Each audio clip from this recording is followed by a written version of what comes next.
Hello, एक बार फिर से आपका target coaching classes Pankaj Solanki के चैनल पे सभी का हार्दिक स्वागत।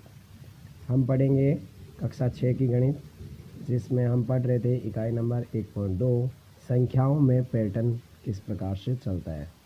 यदि आपने इससे पहले के वीडियो नहीं देखे हैं तो मैं इस चैनल के आप जाकर लिंक पर और वहाँ से प्लेलिस्ट में खोलकर कक्षा 6 का जो सब्जेक्ट है गणित, उसके अंदर के पुराने वीडियो देख सकते हैं। तो आइए पढ़ना प्रारंभ करते हैं। इकाई 1.2 संख्याओं में पैटर्न और उसका क्वेश्चन नंबर हम 2 पढ़ना प्रारंभ करेंगे। क्वेश्चन 2 कह रहा था कि जैसे कि सारणी हमें पढ़ी थी हमने यूनिट नंबर 1 में, इसमें 1.2 का फर्स्ट क्वेश्चन सारणी दे रखी थी, जिसके अंदर हमने सभी संख्याओं के बारे में, पैटर्न के बारे में, जैसे गणन संख्याओं के बारे में, विषम, सम, त्रिभुज संख्या, वर्ग, घन, उनके बारे में पढ़ा था। तो ये उसी का प्रश्न का कह रहा है कि सारणी 1 में दिए गए प्रत्येक अनुक्रम को उसकी अगली 3 संख्याओं सहित अपनी नोटबुक पर पुनः लिखना है। इसके पश्चात प्रत्येक अनुक्रम के बाद उस अनुक्रम में संख्याओं को बनाने वाले नियम को अपने शब्दों में भरना है। 3 संख्या सहित आगे उसे क्या करना है, बनाना है। तो आइए शुरुआत करते हैं हम। तो सबसे पहले अगर बात की जाए सारणी की, तो हम सभी ने पढ़ा था सारणी क्या थी, ये थी सारणी। इकाई 1.2 जिसकी सारणी फर्स्ट प्रश्न में ये था, हमें इसके अनुक्रम के रूप में बताना था कि जैसे 1 1 1 1 1 और सभी लिखा हुआ था, यानी कि ऐसा क्या इस अनुक्रम में किया गया था जिससे यह संख्या आगे बढ़ती गई।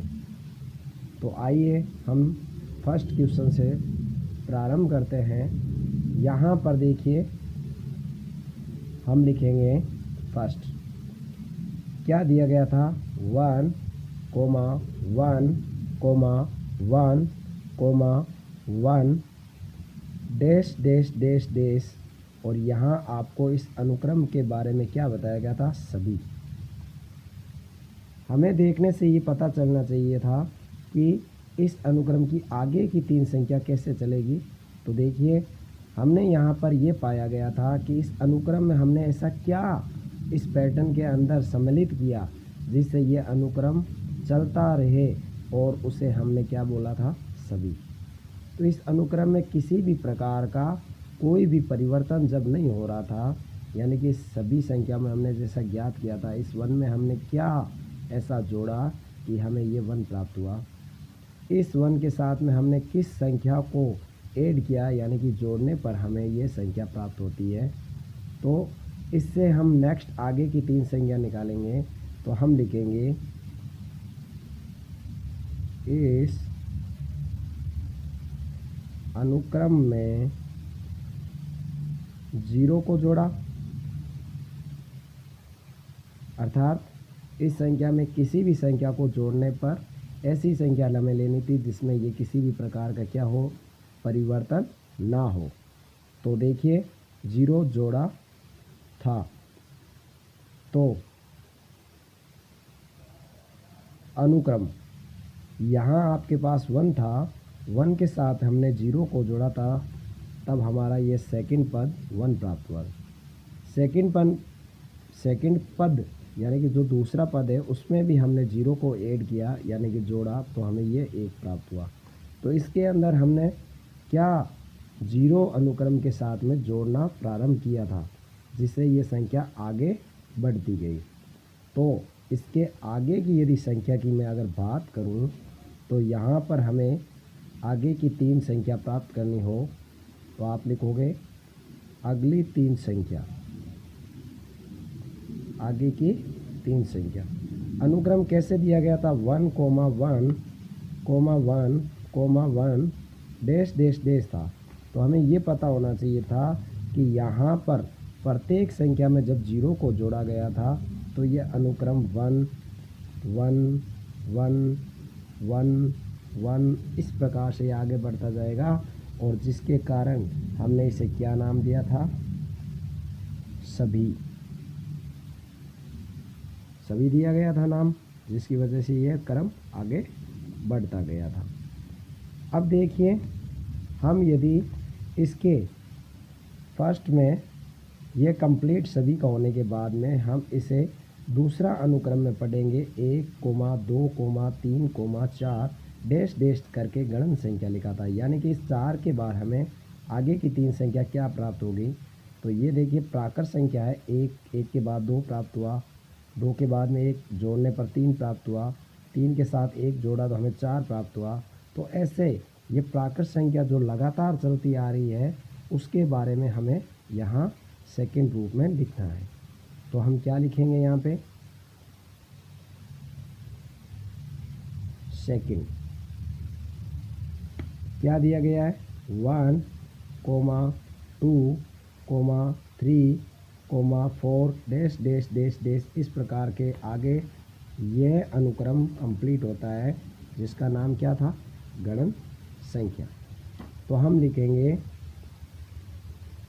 इस अनुक्रम में 1 जोड़ने पर आगे की संख्या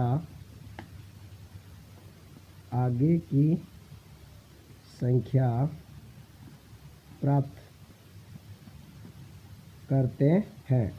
तो देखिए इसमें आगे यदि हम 1 जोड़ेंगे, एक शुरुआत कहाँ से हो रही थी 1 से, फिर हमने 1 में 1 जोड़ा तो हमें नई संख्या क्या प्राप्त हुई 2, 2 के साथ में मैंने 1 को जोड़ा तो हमें संख्या कितनी प्राप्त हुई 3, 3 के साथ में हमने 1 जोड़ा तो हमें संख्या क्या प्राप्त हुई थी 4। तो इसी प्रकार से इस अनुक्रम को हर एक संख्या में आगे की संख्या प्राप्त करने के लिए हम इस प्राकृत संख्या या गणन संख्या में किसको जोड़ते हैं 1 को। तो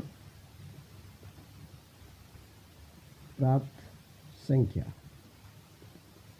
कहाँ तक दिया गया था 4, तो 4 के बाद में 1 जोड़ने पर हमें क्या इतना प्राप्त होगा 5, 5 में जब 1 जोड़ेंगे तो 6, 6 में 1 जोड़ेंगे तो 7, 7 में 1 जोड़ेंगे तो 8।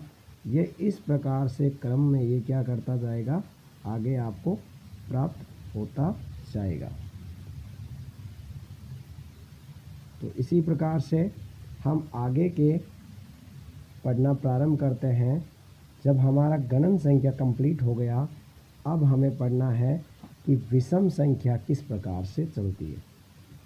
जैसा कि देखने से हमें क्या पता चल रहा है कि 1 के साथ में ऐसी क्या संख्या इस अनुक्रम में जोड़ा गया कि 1 से हमें 3 प्राप्त हुआ। तो अगर हम ध्यानपूर्वक इसको समझते हैं तो देखिए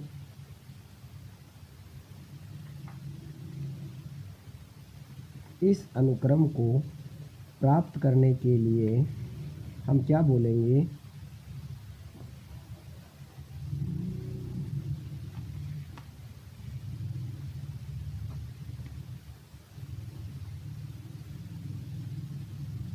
हमें 3 नंबर पॉइंट करना है जिसका नाम क्या है, विषम संख्या। ये 3 नंबर। तो देखिए इस अनुक्रम में हमें क्या देखने को मिल रहा है, 1 में ऐसा क्या जोड़ा गया कि हमें 3 प्राप्त हुआ। तो मैं यहाँ पे पहले विषम संख्या लिख देता हूँ, 1, 3, 5, 7, 9 डैश डैश डैश इस प्रकार से ये आगे सारणी में बढ़ रहा था। तो देखिए 1 में ऐसा क्या किया गया था कि हमें 3 प्राप्त हुआ। तो विषम संख्या हमने पढ़ी थी, क्या होती विषम संख्या, ऐसी संख्या जिसमें इकाई का अंक क्या हो 1, 3, 5, 7, 9, तो वह संख्या क्या कहलाती है, विषम। दूसरे शब्दों में यदि मैं बोलूं तो ऐसी संख्या जो 2 से पूर्णतः विभाजित नहीं होती हो, जिसमें भाग तो 2 का दिया जाता है लेकिन उसमें शेष फल कुछ ना कुछ हमें प्राप्त हो जाता है, यानी कि शेष बच जाता है। तो इसलिए हम इसे विषम संख्या कहते हैं। यदि 3 के अंदर मैंने ऐसा क्या डिजिट को जोड़ा कि हमें 5 प्राप्त हुए, तो यहाँ पर भी देखिए 2। 5 के साथ मैंने ऐसा क्या जोड़ा कि हमें 7 प्राप्त हुआ, तो आप कहोगे प्लस का 2। 7 में मैंने ऐसे क्या जोड़ा कि हमें 9 प्राप्त हुआ, तो प्लस का 2। ध्यान से देखने पर यह पता चलता है कि इस अनुक्रम में विषम संख्या में पूर्व की जो संख्या है, इस 3 की पूर्ववर्ती संख्या क्या है? 1। 1 के अंदर हमने 2 को यदि योग किया, धन किया, तो हमें कितना प्राप्त हुआ? 3। 3 के अंदर 2 को जोड़ने पर हमें क्या प्राप्त होता है? 5। तो इसी प्रकार से इस अनुक्रम में किसका अंतर चल रहा है? 2 का। तो आप लिखोगे इस अनुक्रम में 2 जोड़ने पर यह पैटर्न पूरा किया जाता है। यह पैटर्न पूरा करते हैं। तो यदि आपको 9 से आगे की संख्या प्राप्त करनी है तो मैंने इसमें 2 को ऐड किया तो कितना प्राप्त हुआ? 11। अगर 11 के अंदर मैं 2 को जोड़ूं तो कितना प्राप्त होगा? 13। 13 का साथ अगर मैं 2 को जोड़ दूं, धन कर दूं, तो कितना प्राप्त होगा? 15। और अगर मैं 15 के साथ में 2 को जोड़ूं तो 17। तो हमारा पैटर्न कैसे तैयार हुआ? विषम संख्या का पैटर्न पहले एक में मैंने 2 को जोड़ने पर 3, 5, 7, 9, 9 के बाद में 12, 9 के बाद 11, 11 के बाद में 13, 15, 17, 19 डैश डैश डैश इट्स इत्यादि। ये क्रम आपके आगे बढ़ता जाएगा। नेक्स्ट पढ़ते हैं हम इसके बाद में विषम के बाद में सम संख्या। अब देखिए, जिस प्रकार हमने विषम को पढ़ा उसी प्रकार सम संख्या पढ़ेंगे या इसका अनुक्रम के बारे में बात करेंगे। सम संख्या क्या होती है? सम संख्या विषम को प्राप्त करने के लिए शुरुआत विषम कहाँ से होती है? 1 से, और 2 जोड़ने पर हमें नई संख्या आगे बढ़ती जाती है। तो वैसे ही सम कहाँ से प्रारंभ होती है? 2 से। 2 के बाद 4, 4 में 2 जोड़ा 6, 6 में 2 जोड़ा 8, 8 में 2 प्राप्त किया 10 डैश डैश डैश। ये कैसी संख्या है? सम। तो इस अनुक्रम में भी अगर ध्यान से देखा जाए तो 2 में मैंने ऐसा क्या जोड़ा कि मुझे ये 4 प्राप्त हुए? 2 जोड़े। 4 के साथ में मैंने क्या ऐसी चीज़ को जोड़ा, ऐसा डिजिट को जोड़ा, हमें 6 प्राप्त हुआ। तो यहाँ पर भी देखिए 2, 4 और 2 6। 6 में ऐसा क्या जोड़ा जाए कि हमें 8 प्राप्त हो जाए? तो इसमें भी 2 धन किया जाए, यानी कि 2 जोड़ दिया जाए, और 8 में 2 जोड़ने पर 10। तो इस अनुक्रम में भी हम किसको ऐड करते हैं? +2 को जोड़ने पर यह अनुक्रम पूर्ण होता है। अर्थात इसका पैटर्न अगर मैं लिखूं तो आप 2 को जोड़ते जाइए। तो शुरुआत हम 2 से करते हैं। 2, 4, 6, 6 में 2 को जोड़ा 8, 8 में 2 को मैंने जोड़ा 10, 10 में 2 को जोड़ा 12, 14, 16, 18 डैश डैश डैश। इस प्रकार से ये भी पैटर्न हमारा कंप्लीट होता है। आगे के यदि पैटर्न की हम बात करें तो हमारा 5 नंबर पॉइंट है, वो किसके बारे में जिक्र करता है? त्रिभुजाकार संख्या के साथ। 1, 3, 6, 10, 15, 21, 28 ये त्रिभुजाकार संख्या है। तो इस अनुक्रम की विशेषता क्या है? तो आइए हम लिखना प्रारंभ करते हैं। सबसे पहले यहाँ पर जो संख्या दी गई है त्रिभुजाकार, वो लिख लेते हैं। पहले क्या है? 1, 3, 6, 10, 15 डैश डैश डैश। इस प्रकार से ये त्रिभुजाकार संख्या को हम लिखते हैं। तो देखिए, शुरुआत हम कहाँ से कर रहे हैं? 1। उसके बाद में हमें क्या प्राप्त हुआ? 3। तो 1 का ऐसा क्या किया गया कि हमें 3 प्राप्त हुआ? तो मैंने यहाँ पे कितना जोड़ा? ये था पहला पद 1। 1 में मैंने ऐसा क्या किया कि 3 प्राप्त हो गए? तो मैंने धन की 2। उसके बाद 3 के बाद में यहाँ लिखा हुआ है 5। 3 में मैंने ऐसा क्या धन किया कि हमें ये कितना प्राप्त हो गया, यानी कि तीसरा पद प्राप्त हो रहा है। तो मैंने यहाँ पर 2 धन किए तो हमें 5 प्राप्त हुआ। 1 3 सॉरी यहाँ 6 है, विषम संख्या में क्या है 6। तो यहाँ देखिए 2 और 1 3, 3 आपके पास में था तो पहले एक जो शुरुआत हो रही थी 1 से, 1 में 2 को जोड़ा तो 3 प्राप्त हुआ। फिर तीसरा पद प्राप्त करने के लिए मैंने 3 जोड़ा, उसके बाद में 10 प्राप्त करने के लिए मैंने इसमें 4 को धन किया, आगे की संख्या प्राप्त करने के लिए मैंने +5 किया। तो अगर ध्यान से देखा जाए तो यह एक प्राकृत संख्या के रूप से n संख्याओं में क्या हो रही है, वृद्धि हो रही है। प्राकृत संख्या में एक एक बढ़ता जा रहा है। शुरुआत कहाँ से हो रही थी 1 से, 1 से 3 प्राप्त किया है तो 2 जोड़े, यानी कि दूसरे पद पर आ रहा था। फिर 3 जोड़ा, फिर 4, फिर 5, इस प्रकार से इसमें क्या हो रहा था। तो हम लिखेंगे इस अनुक्रम में प्राकृत संख्या या गणन संख्या भी बोल सकते हो आप को लगातार यानी कि क्रमशः जोड़ा जाने पर त्रिभुजाकार संख्या प्राप्त होती है।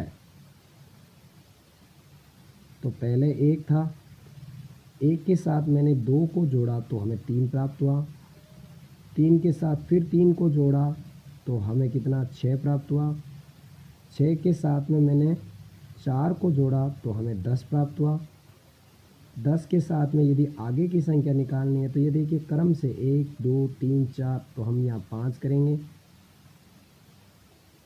5 के बाद में हमें कितना धन करना पड़ेगा, ये क्रम से 6, तो यहाँ हो जाएगा 15 और 6 21। अगर हमें 21 से आगे की संख्या निकालनी है तो 6 के बाद में कितना जोड़ दीजिए 7, तो हमें कितना प्राप्त हो जाएगा 28।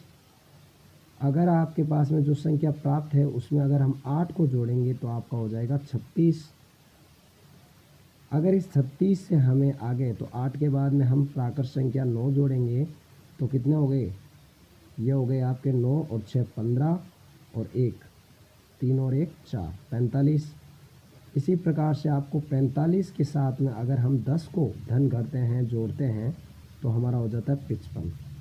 तो इसी प्रकार से ये इस 15 के अनुक्रम के पश्चात कैसे आगे बढ़ता है। तो 15 के बाद में यहाँ अगली 3 संख्या में 21 28 36 45, इस प्रकार से ये क्रम आगे बढ़ता जाएगा।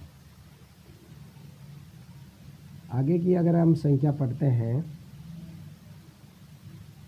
तो हमारी सारणी के अनुसार 6 नंबर पॉइंट पर कौन था, वर्ग संख्याएं, यानी कि त्रिभुज के पढ़ने के बाद में हमने पढ़ी थी वर्ग संख्या। तो वर्ग संख्या में कैसे परिवर्तन होता है आइए पढ़ते हैं।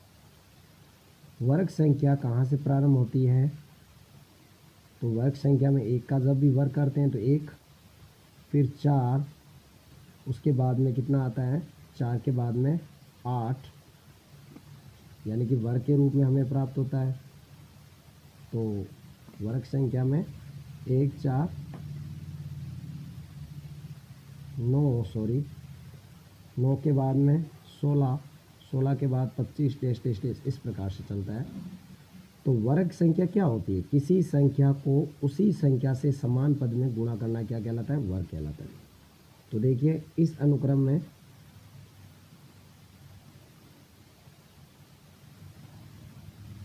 प्राकृत संख्या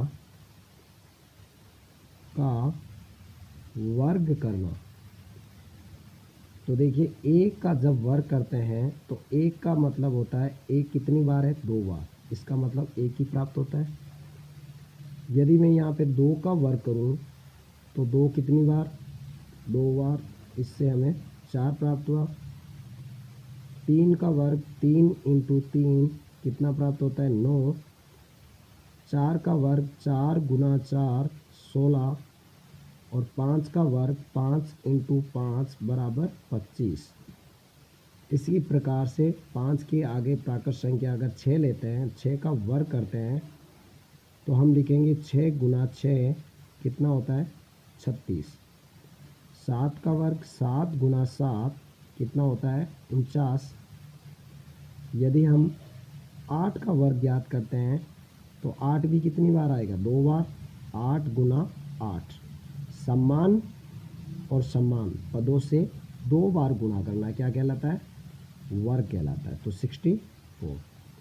तो इस अनुक्रम में हमने क्या किया, समान पद को समान पद से गुणा करके हमने इसका वर्ग ज्ञात किया। तो अगर आगे की संख्या लिखना हो तो 25 के बाद में हमें क्या पता है क्या प्राप्त होगा, 6 का वर्ग यानी कि 36, 7 का वर्ग 49 और 8 का वर्ग 64। तो हम यहाँ लिख सकते हैं 6 का हो गया 36, 7 का 49, 8 का 64। यदि 9 से आपका पूछ लिया जाए तो 9 को 9 से गुणा कर दीजिए 81, और 10 का पूछे तो 10 इंटू 10 100। तो इसी प्रकार से ये वर्ग संख्या के रूप में हम इकाई नंबर 1.2 पढ़ रहे थे। अभी हमने इसके 6 कंप्लीट किए हैं, आगे के और पढ़ते हैं।